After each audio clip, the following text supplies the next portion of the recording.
School teacher, you just wait for them to be quiet. Right, listen up then guys, right, we'll get started again.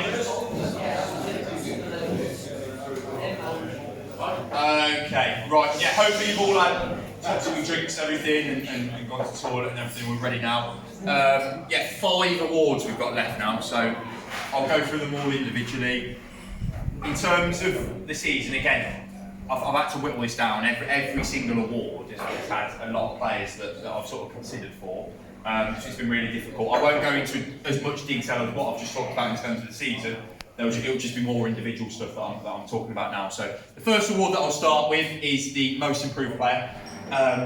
Again, and I'm probably going to end up saying this about all the awards, but I think this one is so important because the whole point of, listen, we're not a step 7 side, we're not an adult team that needs to win. Listen, we all want to win games. We all want to win games. But the purpose of the setup and the under-21s is to compete at the highest level and improve players. Right, improve players. So this award, in any other team, if you did this on a Sunday, it gets laughed at a little bit. People laugh at it on a Sunday or anything like that because it's not important. You just want to win the game, then you go to the pub and you'll drink with your mates. But in terms of this actual setup and what we want to do in terms of the pathway and the development side of things, it's such an important award. And I think that someone should then look at whoever wins this and think, the effort you've just put in to improve yourself, I need to be doing that next year. And if I do that, it can take me to the next level. So listen, there's lots of players that I thought about it. One of the biggest improvements, and I touched on it earlier, but Sam this year over pre-season, you've gone from being a player that was, they looked at you in the first team and they thought, yeah, he's played technically, to now he's played 30 games. Like that improvement is ridiculous, like absolutely ridiculous. And he's come on there and he's absolutely shone for us whenever he's played. A few other players as well. I'm looking at Tyrell, for example. Last year, handful of starts.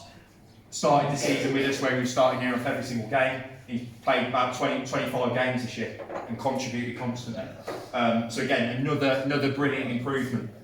So those little things where you're seeing those differences that of someone having sort of the progression that they've gone through is great for us. But the player that I've gone with, and I touched on it a little bit earlier, the difference that I've seen from last year, the start of the season to the second half of the season. I mean, we've gone from players screaming at him and saying, give the ball, what's he doing? What's he doing here? And he'd end up turning himself inside out and he tackles himself. Right, little stuff like that.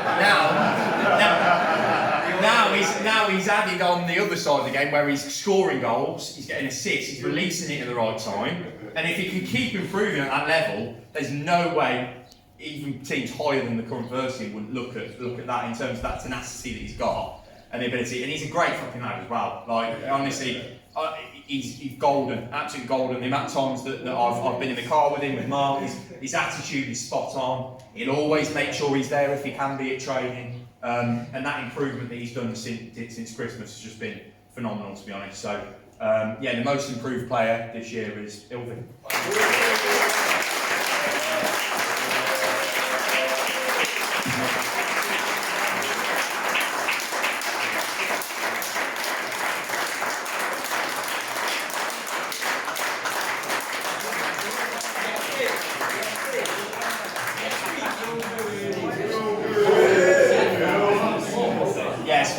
Listen, and I don't want to compare it to obviously professional football and stuff like that, but if you were a fan in the stands, Ilvin probably would be your favourite player. Because he runs his bollocks off every single game. Yet the quality might not be there 100% of the time, but he's added that to his game.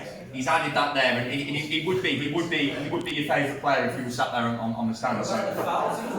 Yeah, the amount of times players just have to hack him down because they can't get the ball off you. Like that's his testament to the effort you've put in. And as I said, you've just taken your game to the next level this side of Christmas. So top draw from you there.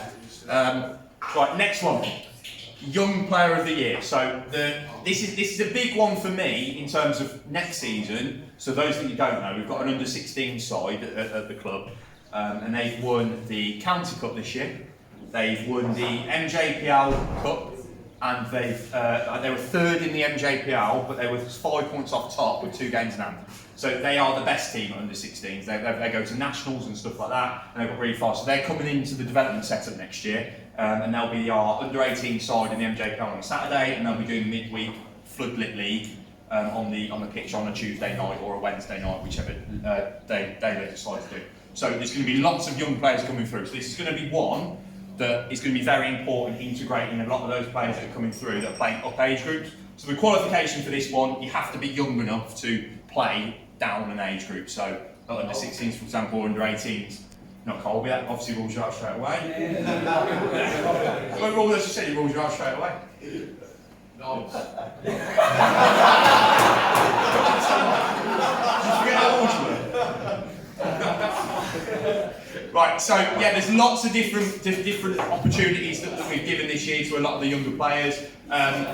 One of the biggest ones that I'll just start off with, and I know we take the mick a little bit, but Matty stepped up as a 16-year-old this year, coming into the side that was playing under 16s, and he stepped into a man's environment at times. I mean, we've got players like, obviously we talked about Colby there, Josh, who's been in and around adult football, and a lot of the other lads. That's quite daunting as a 15, 16-year-old to come into that environment, and you've added so much to the group.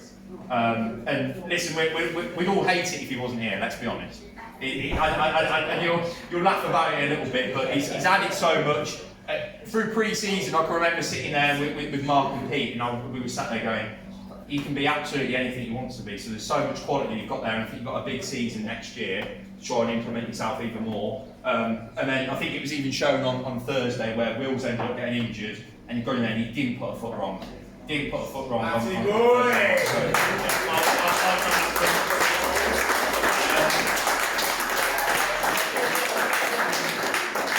Players, so Ty, I know I touched on for the most improved, but again, a player that is still, and we forget because he's been here 2 years, he's still eligible to play under 18s this year. Could have played under 18s. So again, the impact that he's had on the team.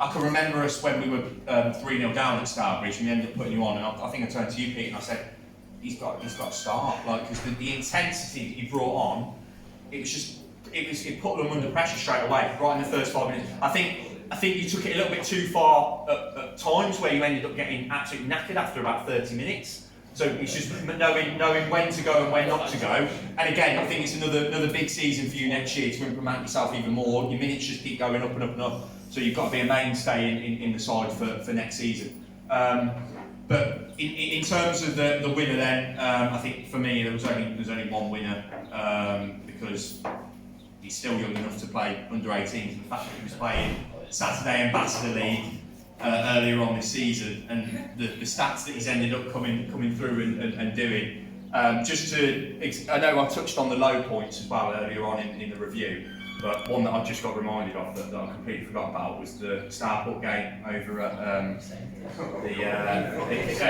King Charles. So somehow we were 2-1 down with about 5 minutes left against second bottom on the smallest pitch you've ever seen, and a kid that we've just ended up signing a couple of weeks before, that's played a handful of friendlies for us, ends up going on in midfield and scoring a hat-trick in 5 minutes, and we win the game 4-2. And still, and I know I've talked about the Thursday that we won the league and last Thursday, for that 3 minutes where the league is completely gone, to someone just dragging us through and scoring a hat-trick, that I couldn't even picture that for anyone. And we've all absolutely lost it when he scored his hat-trick in there. So yeah, if I'm honest, that has won us the league, that game there, because if we've dropped points there, then we wouldn't have been where we were the Thursday against Hampton or the Loughborough one. So you took us through a hole, and you absolutely deserve this award. So Young Player of the Year is Josh Hurst.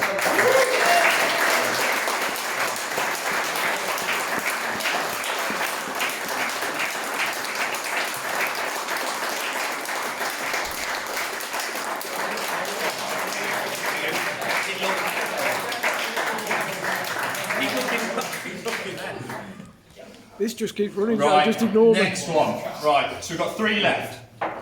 Right, we will do Manager's Player next. Right, so the Teacher's Pet Award.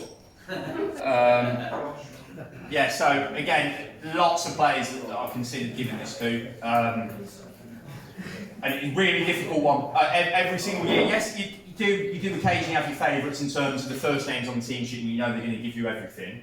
But you also need to look at the other side of the game and the quality and what players can give. So yeah, very, very tough one for me. But I won't break down who I was thinking about. I'm just going to go straight in there with the player that I've gone for this one.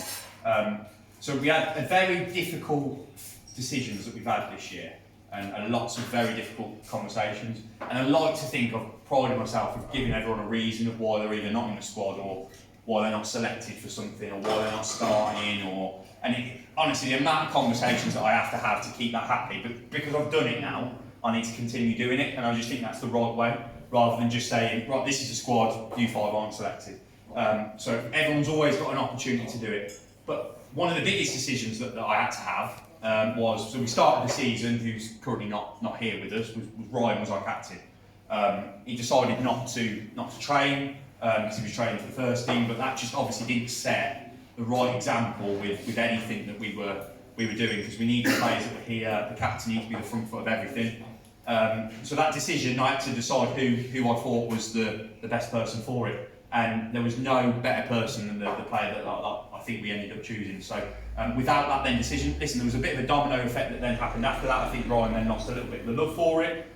In terms of being in and around us, and he wanted to go into adult football. That allowed Bondi to then come in, and we've ended up winning the trophy because of that save that he's made on Thursday night. So hopefully everything happens for a reason. I look at examples for example, when, I don't know if anyone watched the Amazon documentary with Arsenal, and they had to get rid of Aubameyang, and they ended up not scoring a load of goals.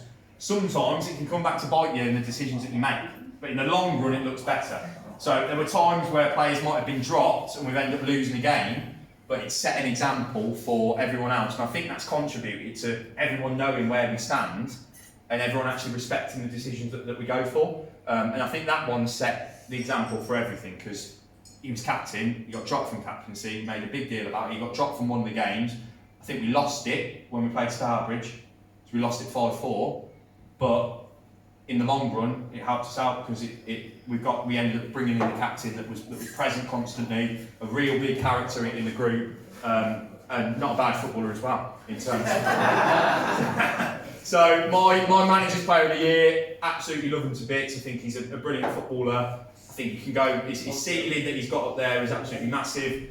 And I'll go back to that Hampton game that I mentioned when we were talking about Josh Man Match Award.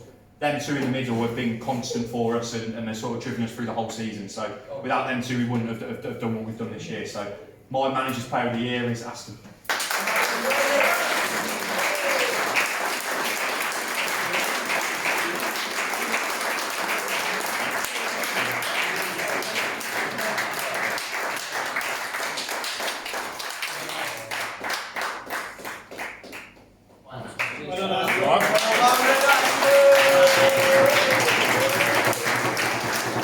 Two awards left. Right.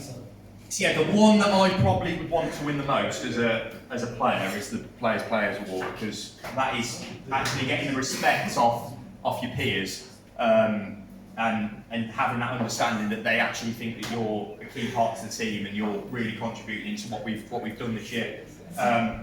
So yeah, lots of players ended up getting votes. Just to break it down, I'll just highlight a few of the players that got extra votes on there. The fact that, where is it? Players, there we go.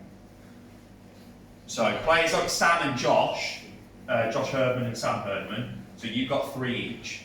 Right. So the fact that you've not been ever present is just implements the fact that straight away there's still people putting you on there with the quality that you're given. And you've not been here throughout the whole season, you've been in and out of the first team, so again that's really great for you two.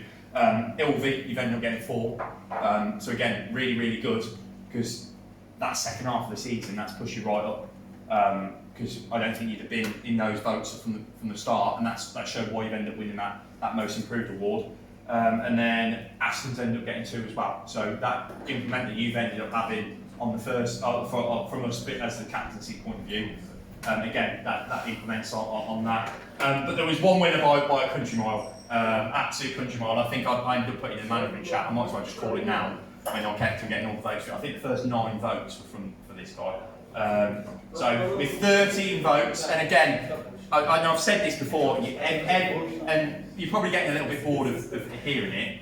He's the first name on the team sheet, and I don't care. And I've said this before. I just have him on there. If I'm deciding what team I'm playing on a Saturday, it's this lad starts there. Right, where's everyone else going? And without bigging you up, it's just the tenacity that he's got. It's everything you're looking for in a footballer. He's got that quality on the ball as well. And again, I think if he wasn't at uni full time, then the first team had absolutely snapped him up straight away, and he'd been playing constantly with the guys that are already playing there. But yeah, the player's player goes to Josh Bellamy.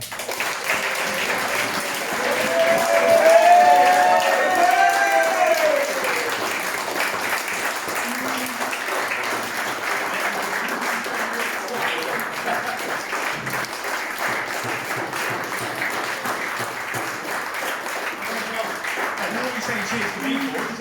For you. Cheers, boys. Okay. Right. Brand new award for the last one. And again, a couple of these awards I've just said there, these are things going forward that are just going to mean more and more as they go. But as we've touched on, the whole purpose of this is developing players. So it's getting players through to first team level or moving on elsewhere. So this is Development Player of the Year. So it's the player that has progressed through from us, been with us for a long time, and we've seen that development right the way through. And from what I've already said, I'm guessing the majority of us can already guess who it's going to be. But yeah, 30 games for the first team this year, 8 goals. How he's not going to be starting next year, it's anyone's guess. He's got to make sure he's in there. And an absolutely great lad, quality-wise. As I said, start of the season, he's just gone up so much to another level. Added goals to his game, absolute pleasure to manage. So Development Player of the Year is Sam Herman.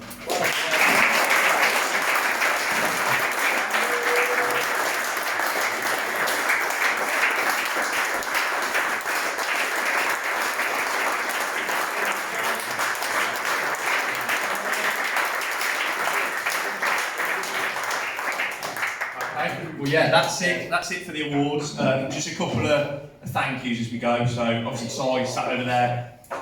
When you put it out there, looking for someone that knows their stuff about goalkeeping, it's difficult to get. It is difficult to get. So the fact that you came to us last year and the amount that you've added on that goalkeeping side has been brilliant for us. The expertise that we get when obviously you're down here and helping us out is absolutely brilliant. And if we get 3 or 4 goalkeepers that are down here, it's brilliant for them to get that extra bit of space. So thanks so much for the effort that you put.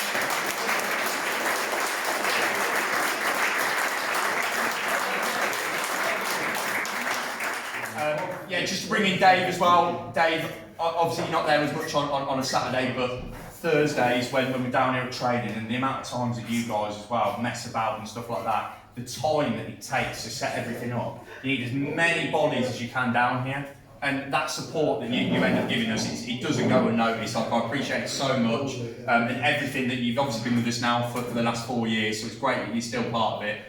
Just had his knee replacement as well, so you'll be playing next year, I think. So, yeah. But yeah, thanks so much for Dave.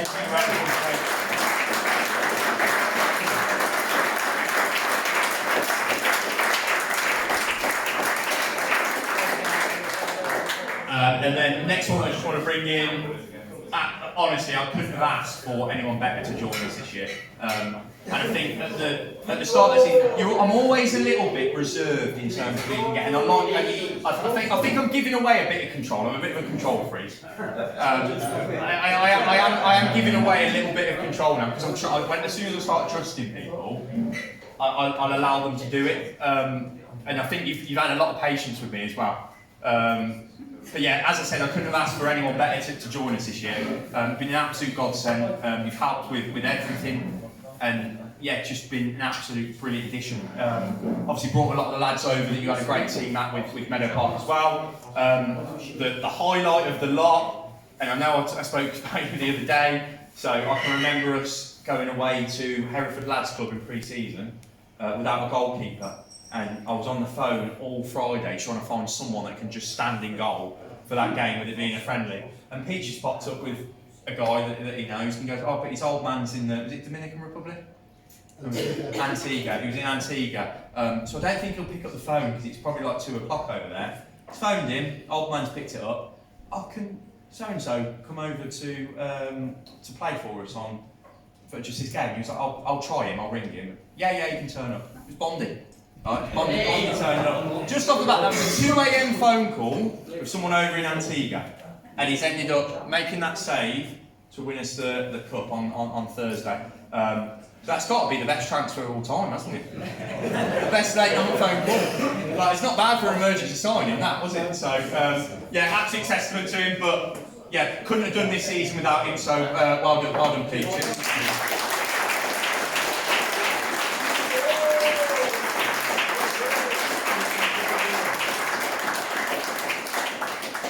Three more, so just bear with me. So first, next one that I just want to say, Matt, absolutely brilliant. Honestly, I know a lot of you guys, you absolutely love it on social media and stuff like that. You love those photos, and honestly, yeah, genuinely, players will join us because they see that we take photos on the weekend, and they know that they can then put that on their Instagram. That's how much football's changed. Russ, I can see, you know it. They will. So having that addition, right, where we've got all this content that we can put out there, right, it's brilliant. Our social media looks pretty decent, doesn't it? It looks spot on. It looks spot on. But all of that couldn't happen without Matt's brilliant photos that he takes on the weekend. So it's absolutely brilliant for us. It's something that no other club has that we can't get. How many times do the guys go, Matt's brilliant, like, and they all send across the photos to him. So it's absolutely amazing. Again, massive contribution.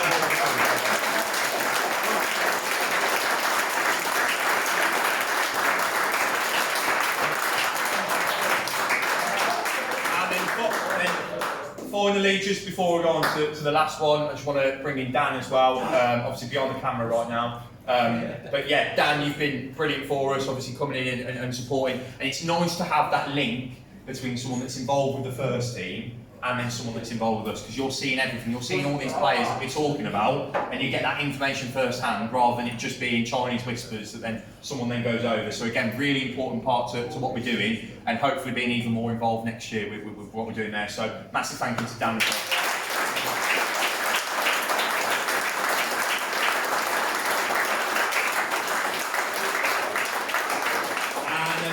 One, I'm going to ask him to stand up. Mark, if you just come and stand up for me. He talks too much about it. Yeah, so just to bring Mark in, just to give you a little bit of a background. I know I touched on it a little bit, but we started this about 6 years ago. I ended up taking on your son's team at, was it under 18s Sunday? Under 17 Sunday. They were shit. They were really bad. After 10 for how bad they were, they were the pick of the players. That's how you say it. Yeah, I know. Exactly, it didn't work. The definitely didn't work there, did it? But yeah, no. I think we ended up finishing third in the league, so it was a top 4 finish. Unfortunately, it was only 14 leagues, so yeah, so it was a good finish for us. But yeah, that sort of it allowed me to get involved with the football club. So massive thank you for doing that to start off with. And then off the back of that, I ended up then managing the under 18. I did a little bit of coaching with the manager of the under 21s first. I then took on the under 18s and then the 21s, and Mark's been an ever present with everything. So the amount of phone calls that we've had of just me moaning down the phone and just venting something off to you, and probably about you lot half the time. So I'll be slagging you all off with what you're doing. But yeah, no, it's brilliant. Like, everyone, if you don't have someone like this involved with a football club, you've got no chance. You've got absolutely no chance doing everything. And none of you will actually understand how much work he does outside of his day job to keep this running, even with stuff like last man standing. The only bad thing for us is he's stepping down from everything this year. So yeah, it's going to be a change for us. We're going to have to adapt to it, and I couldn't respect the man any more than what I already do. So yeah, massive thank you to Mark. Get a massive round of applause for that.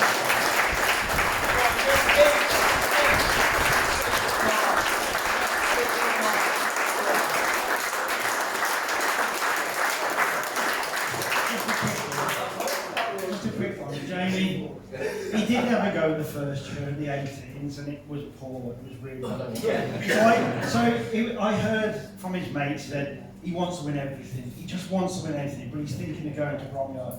So I did a double jeopardy with him and said, go on then Jay, if you want to go then, but you know, you've got a good chance. And he went, I'll stay with you then. And that was it. So we just flew from there really. So the actual amount of commitment that he does though, the hours that he puts in, is amazing. Yes, I do a lot of hours, but that's for the whole club as well, the 34 youth teams. But he puts a lot of effort in for this. So everybody needs to give him a massive applause for what he actually does for you guys as well. Thank you.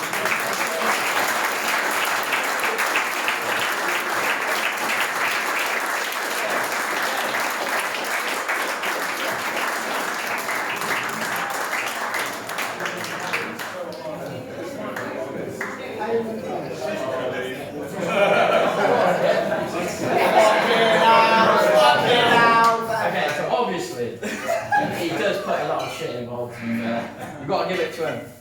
I'm convinced you don't work. So what we decided to do, we fucking got everyone to chip a bit of money in. We decided to contribute to all the managers. So, there you go, Jed. That's for you, mate. Thank you.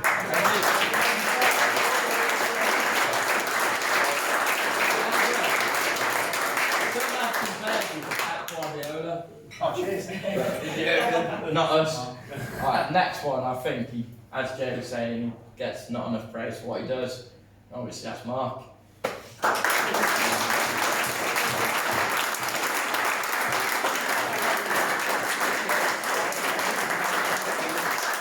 You've been with you since. How long have me and Mark been here?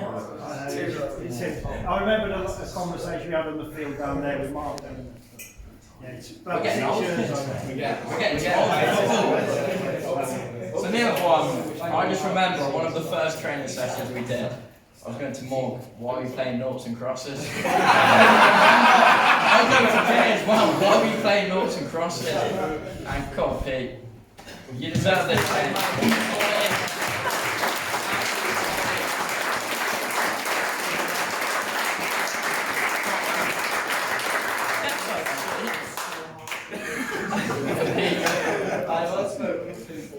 Top man. Everyone clap him.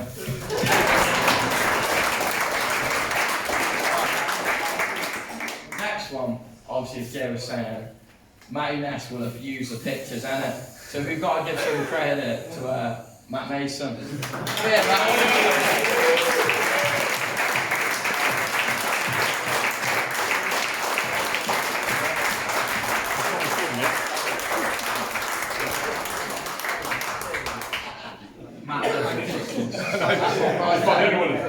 Alright, we're good. I'll get a picture. One more thing for everyone.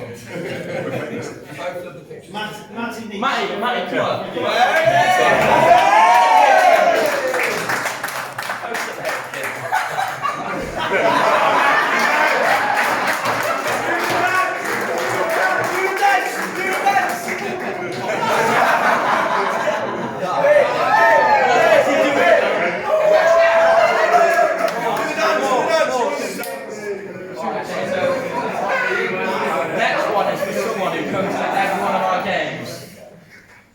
Obviously Jay says he has a good connection with the first team. And Dan, this is for you, mate.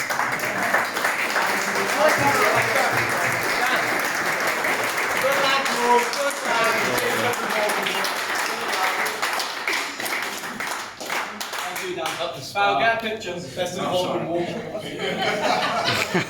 Take the picture now. But it's a video. Video, yeah. And obviously there's other. We do have to apologise. We did obviously know Dave. We know you put loads of work in inside. I'm over here. But the way Bondi saved the last game, we have to give a little credit to you. So obviously all of us boys, we owe you a couple points. Points on Melvin.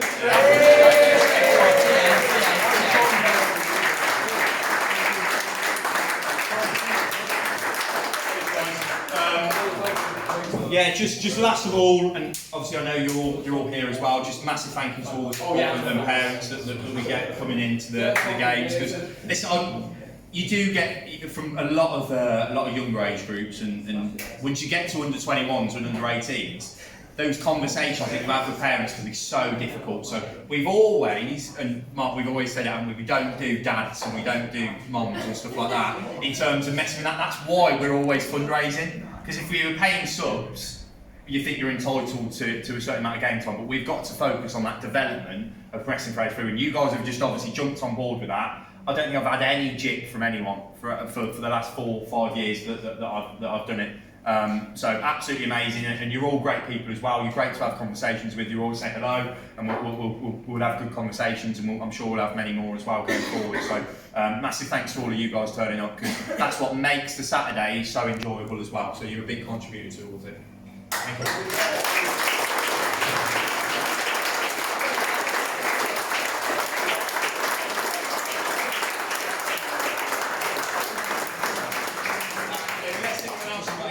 I'm just going to ask all the players to come up. We're going to have a photo now with the 2 trophies, the one main one and the sort of main one with the trophy.